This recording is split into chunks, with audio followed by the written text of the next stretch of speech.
தனுசு ராசி நேயர்களுக்கு இந்த மாதிரியான நல்ல விஷயங்கள்லாம் காத்துக்கிட்டு இருக்கு அப்படின்னா என்ன? 12 ராசிக்காரர்களுக்குமே நல்ல நேரங்கள் தான். அவங்கவுங்களுடைய தசா காலங்களை பொறுத்து. தனிப்பட்ட ஜாதகத்தில் தசாபுக்தி நல்லா இருந்ததுன்னா கோச்சாரங்கள் கொடுக்கக்கூடிய பலன்கள் கெட்டதாக இருந்தாலும் அது பெரிதளவுக்கு பாதிக்காது. ஸோ தனுசு ராசியை பொறுத்த வரைக்கும் இந்த ஆண்டு குரு 8ஆம் இடத்திற்கு வந்தாலும் ஜாதகத்தில் அவங்களுக்கு நேரங்காலங்கள் நல்லா இருக்கும்போது திருமணங்கள் வரக்கூடிய வாய்ப்புகள் அதிகம் உண்டு.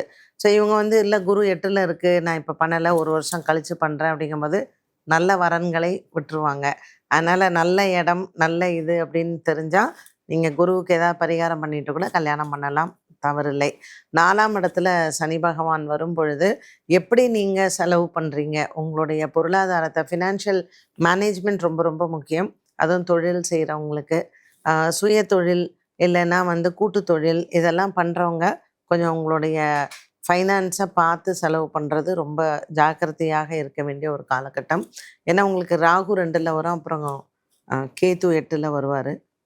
நவம்பர் மாதத்துக்கு பிறகு நம்ம என்ன மாதிரியான வார்த்தைகள் பேசுகிறோங்கிறதுலையும் கவனமாக இருக்கணும். ஏன்னா வாக்குக்காரக்கன் தானே சனி 4ஆம் இடத்துல போகிறாரு.